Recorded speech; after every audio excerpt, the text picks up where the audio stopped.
Hello, I'm Tim Smith with the Adams County Historical Society, and welcome to Gettysburg Beyond the Battle, our museum. You know, our museum has been open for about a year, a little more than a year, and as time goes by, of course, we acquire new items, and we want to switch items out of the museum. We have new exhibits to improve the museum. And of course, we want to have new exhibits so that return visitors will see something that they hadn't seen before. And of course, opening up our new facility has brought attention to us, and people have been bringing things to us that they would like to have on display, family heirlooms. One of the things that we received recently that I'm very excited about is the original painting portrait of James Gettys, the founder of our town. And you know, this is something that I've known about for years. We have copies of it and photographs of it, obviously, that were taken years ago. We knew there was a painting made of James Gettys, and sure enough, a descendant of James Gettys contacted us, and now through that family, we have the original portrait of James Gettys in our exhibit about his town and the founding of his town, to go along with the Gettys family Bible, a sheriff's book that James Gettys had when he was the sheriff of Adams County, starting in 1803, and of course, along with the original parchment of the layout of the town from 1785, 1786.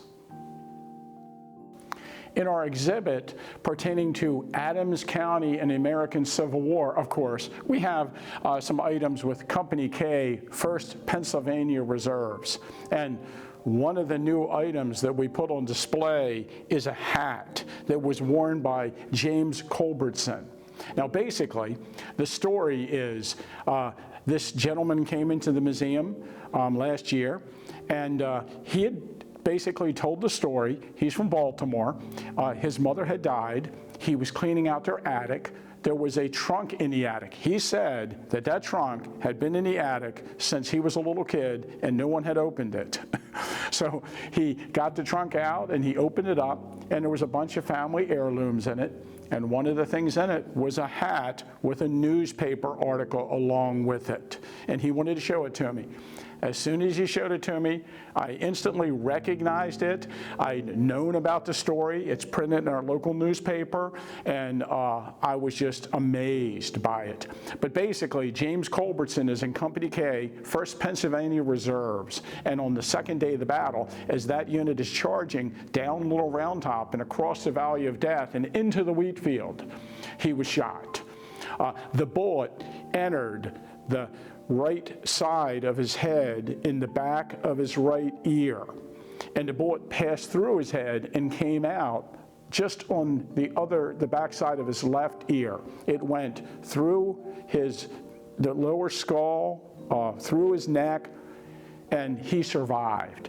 He was actually wounded. He was taken to a hospital. He laid there for a few days. According to one of the newspaper accounts, it's the Trossel barn. And then he decided that he was receiving no medical attention. He was going to die. So he pulled himself together and he walked 6 miles to his home near Emmitsburg, where he recovered. And at the 1913 reunion, he was wearing this hat that he wore during the battle with the bullet holes through the hat at the spot where the bullet passed through his head, and he was the talk of the 50th anniversary of the battle. This is an interesting item that we received, and this is a ceramic vase that was at Rupp's Tannery at the Battle of Gettysburg. And according to the account, it was damaged when a bullet struck it, maybe not passed all the way through, put a hole in it, and some of the chemicals from the tinning process oozed out the hole and down the pot. Now, this vase came to us from Loring Schultz at the Farnsworth House, and he had got it from Sarah Black Gideon, who lived at the Farnsworth House all her life and would have known the Weinbrenner family very well, who at that time lived in what was John Rupp's house, who owned the tannery. I should mention that when you're dealing with these Civil War artifacts, provenance is very important. Sometimes, you get an item and you don't have any provenance associated with it at all. So it's just like a cannonball and you don't know where it came from. But this one actually has a story that we can trace back to the original owners. And a lot of times in museums, that's very important when you're putting items on display. Another new item in our museum is personalized golf balls of Dwight David Eisenhower. So, Eisenhower, when he was in Gettysburg, would play golf at the Gettysburg Country Club. And the caretaker there, and a man who often caddied for Eisenhower, was Art Kennel. And I knew Art Kennel very well.